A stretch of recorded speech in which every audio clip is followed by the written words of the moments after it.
Hey everybody, welcome into another edition of Rapid Recap here at the Inside Nebraska YouTube channel. I'm Zack Carpenter. He's Greg Smith, our senior recruiting analyst, senior recruiting extraordinaire, senior recruiting insider, whatever label you want to call him. TV star Greg Smith now. Oh, there we go. We're getting there. I call you that off camera. I got to say that on camera. But we're here at Memorial Stadium where at the podium earlier today, right here, but we're standing right here.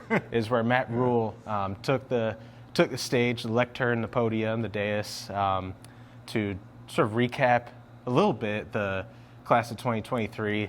Nebraska had 27 high school signees, one JUCO, so 28 that formed the 2023 class officially, and then 11 transfer additions.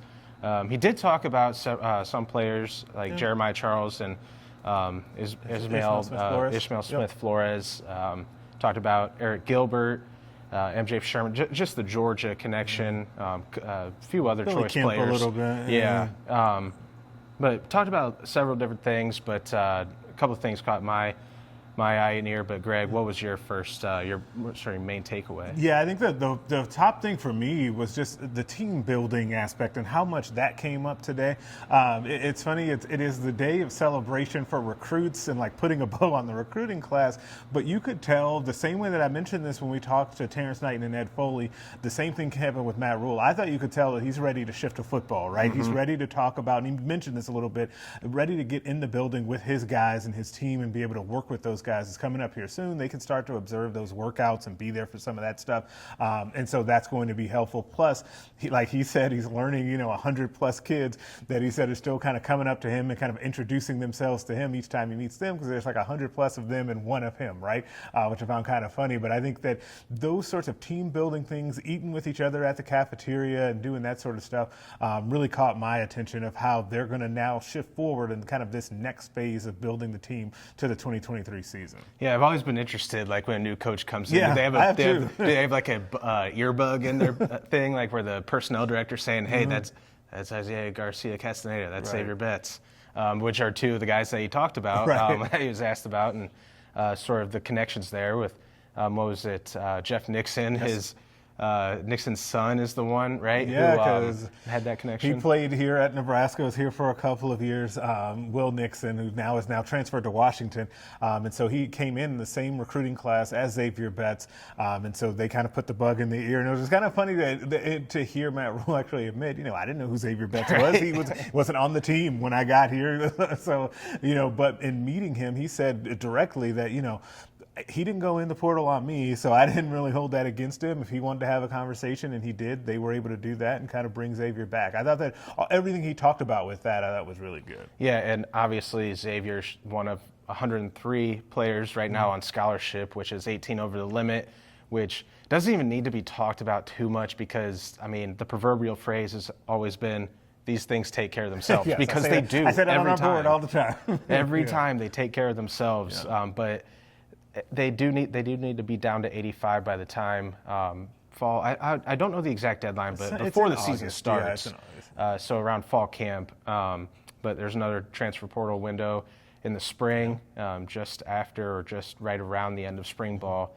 So it's sort of a non-issue issue. I think there are benefits that come from having that many on the roster. I think you're going to get a competitive, maybe a little bit more cutthroat spring practice with all the competition for who belongs here, who wants to be here, and who even fits our system, because I asked a sort of a personnel question. A couple other people asked about positions, and like we said, 103 players on the roster, and they haven't actually done anything outside of team meetings and winter workouts, so nothing football related. Right. So he's like, I can't really give a gauge of where we're at personnel wise, of who's going to be.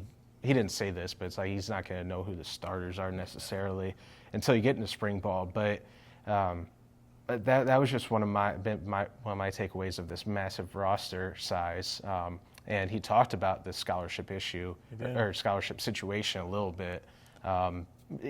sort of pretty much said, well, there's some rules that we can do. Yeah, there's rules, and he mentioned, it's unique when you're in your first year too, right? And he's not going to be able, 2 years from now to be in a situation where there's 103 kids on scholarship coming out of the February signing day, because that would mean very bad things for the evaluations they had made previous to that, right? And so this is really unique to the first year. I thought it was kind of interesting that he mentioned that, in the limited things that Matt Rhule has been able to observe, like he's seen some offensive linemen, for example, that he didn't realize weren't on scholarship. He's quick to say, I haven't actually seen them play, so we've got to see that as well. But just looking at them, they look really good. And he talked about, I don't remember if it was your question specifically about personnel or someone else's, where he said, we also don't know what positions we're going to have guys in.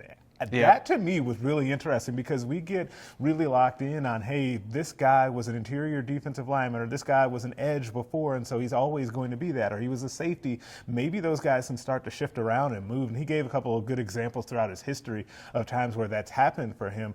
But that'll be interesting to see, and that will make spring football a lot more fun too, because there'll be some movement that we can expect to see going forward. Yeah, he name dropped Sean Bradley, Philadelphia Eagles linebacker, and then Hassan Reddick he name dropped twice. Yeah, that's a guy Foley, you may have heard of. And Foley name dropped him on Monday. So first round pick who's now about to be in the Super Bowl, about to lose to the Kansas City Chiefs on February 12th, Super Bowl Sunday.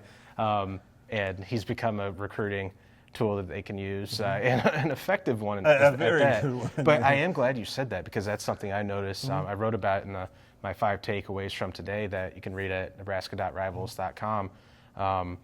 It was, we could be in for some position switches in the spring, which I think, you're always going to have that, I feel like, but maybe like 1 or 2, but maybe we're in for a few more, because it's a completely new set of eyes. And it kind of was last year with the overhaul of the coaching staff, but still it's a brand new set of eyes. They were also in a slightly different position, because they were coming in and they had to hit the ground running to win, right? Or else what ended up happening was going to happen, right? And so now this staff can kind of mold and shape things as they kind of see fit. And so that there ends up being, they're under pressure for just in general, but it's a different type of pressure than they were last year, right? Yeah, this is more of a slow go, more of a slow burn, because, I mean, as much as excitement and enthusiasm as there rightfully is right now, and I think Rhule and his staff, all of those, everything that's going on right now, I think have pretty much, maybe not 100% the right moves, but a lot of positive. A lot of positive. a lot of things that have gone really well. Yeah, moves. Yeah. I mean, the scale tips a lot further, and things are going in the right direction. These are the right moves than the wrong ones. But still, despite all that, it's still going to be a slow burn and a build here. And that was one of my takeaways too. Was when I asked him about the personnel stuff, he just talked about how crucial it is to teach the game and make sure these guys learn. And just he gave the filibuster of the press conference where he said a bunch of stuff without saying it, but embedded in that, we're starting to learn that it's weaved in there. Embedded in that long answer was a couple tidbits where it's like, oh, that actually is pretty noteworthy. Like, I see what is going to be taking place this spring, because it's going to be a spring of patience and adjustments and just teaching, and the coaching staff is going to be teaching the players and learning about the players, and vice versa. And the coaching staff is also going to be learning about each other. Like, I mean, Terrence Knighton, I wasn't on for you and Steve's rapid recap from Monday from Terrence Knighton and Ed Foley's presser, but Terrence Knighton talking about how Tony White's vision for the defense, and he pretty much said, my thoughts are good luck, but then he went on to say, like, we still need to learn that. Right, he has to learn it, because he was also asked around that about like who he's responsible for coaching, and he didn't know 100%, right? He'd have the interior guys, he might also have the edge guys as well, but they had to see, and it kind of depends on who they move around, because again, about that position flexibility and just changes that are going to occur, but also see kind of how they want to work the scheme to be able to see who needs to coach what, which will be a storyline. It's not one that we're going to necessarily know a ton about, but it's definitely something to kind of put a pin in, just that learning curve that the coaching staff will also have in kind of learning new schemes and new players, while also figuring out who needs to play well. I think that's going to be a thing this spring. There's just so many like juicy, intriguing storylines from the spring, and like it's felt like throughout all of January, because it was so recruiting focused and something's happening every single day where there's like 9 commitments a day, or sounds like there could be. It feels like I mean, you know better than me, but it feels like it. Grinded through that month, and then now February is sort of a slog. But now it's starting to feel like, okay, spring ball kind of is around the corner, and just kind of now feeling that. But like I said, it's sort of a downtime in February is now hitting us, but not for them. I mean, that was. I want to make one final point and then give you the floor for a final point as well. Like I think we have all rightfully, like you and me, Steve, our team at Inside Nebraska, like a lot of the media, most of the media and fans are giving this staff so much credit for the work they've put in, their work ethic showing, and it's justified because it has been very impressive. Yeah. But at the same time, I've been thinking about it the past couple of days, like I feel like that should be the norm, is working that hard. I mean, you're a college football coach and you're at the highest of levels of the sport. You're in the Big Ten. You're one of the top 10 programs historically in the country. And all of those things factoring in, it's like, working hard should be the bare minimum baseline requirement. Which Matt Rhule said. And that's why when Matt Rhule said that today, and it was, I think I kind of accidentally just started nodding my head and said, "Yep," because he said we're just doing our jobs. We're not celebrating ourselves for working hard like that. This is just what we do. And I was like, all right, I'm glad that was said, because I do feel like there's a thing of so many people. Maybe not me as much. I only got a small taste of it because I've only been here since June, but I did get a taste of it. But others like you, and I mean the fan base obviously is used to the last staff of the stories you hear of just maybe not enough work being put in the recruiting trail or what have you. So I think there's still like some holding on to that, but I think it's time to sort of push forward and realize, okay, that was an anomaly, like that. This work ethic is more of the norm, and that's what we're getting in this staff. Yeah, and I think that my final point, though, was actually, it was related to that, but not the same thing. It's the effects of that. I think that we're already starting to see, and we're going to continue to start to hear stories, especially as we start to talk to players again, about the level of effort that they've seen out of Coach Rhule and his staff, and then what the impact of that has been on the players. And what I mean by that is, it's real hard for you as a player to come in and slack off, or to not do that extra work, or to not stick up with your hydration or whatever it is. Because I've mentioned hydration because I've seen every player I've seen in this facility for the last couple of times I've been here have had full-on gallons of water with them.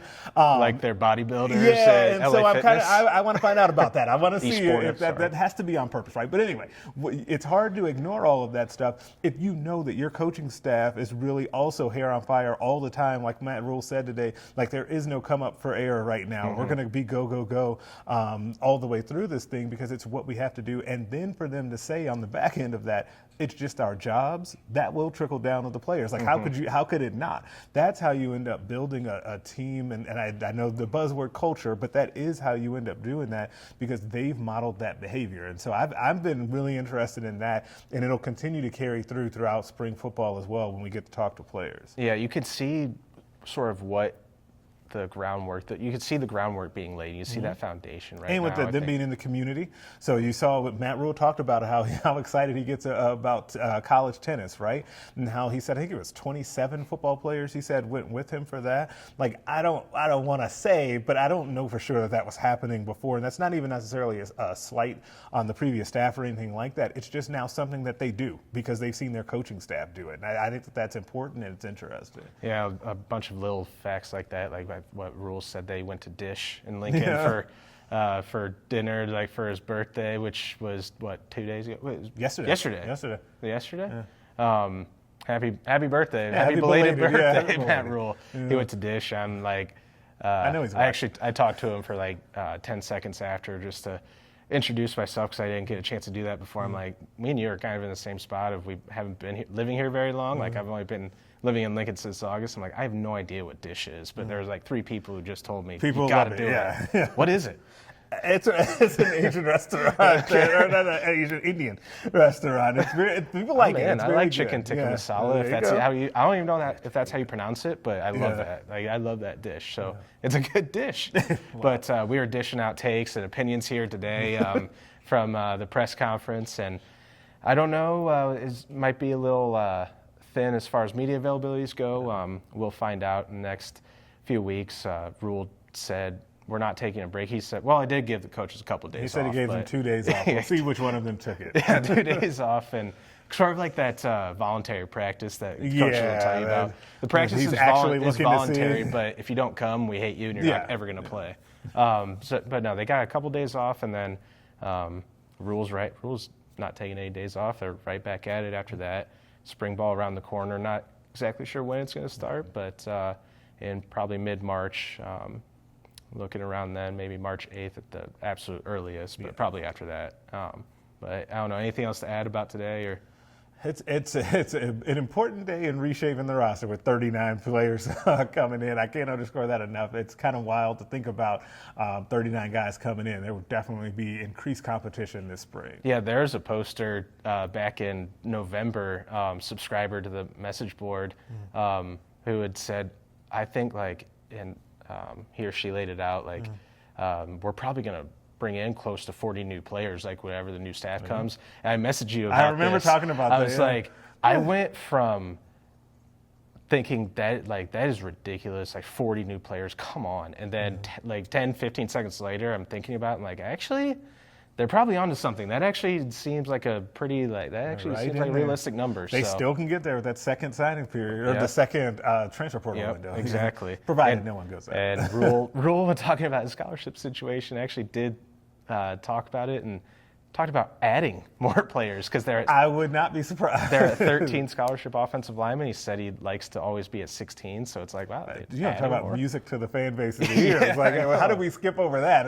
We should have led with that. That's right. I had to throw that in at the end. He also mentioned the word fullback twice. That's another buzzword for the Nebraska fan base. But we'll have plenty more stuff. Again, it's a downtime, but we have some bigger picture, longer form features and analysis columns, that type of stuff, sort of in the bank that we're planning on. Stories we're planning on pursuing and running out at nebraska.rivals.com. So you can check that out. Make sure to subscribe. Make sure to like and subscribe to this video and our Inside Nebraska YouTube channel. To get them dropped right in your feeds. And we'll be back on here again. It's my first time back in a while. Yeah. I feel like I felt like I was hitting my groove there after the first couple minutes. Missed you. It had been a while, and I realized that about midway through the recording. I'm like, oh, I haven't been in front of the camera. You've been in front of the camera all week. Yeah, sure. I'm glad Greg is doing it, so I don't have to have that obligation. But again, we'll be keeping coverage throughout the month, and then heading into spring ball. So keep it locked right in to hear the Inside Nebraska YouTube channel and Inside Nebraska website. For Greg Smith, I'm Zack Carpenter, and we'll catch you guys again next time.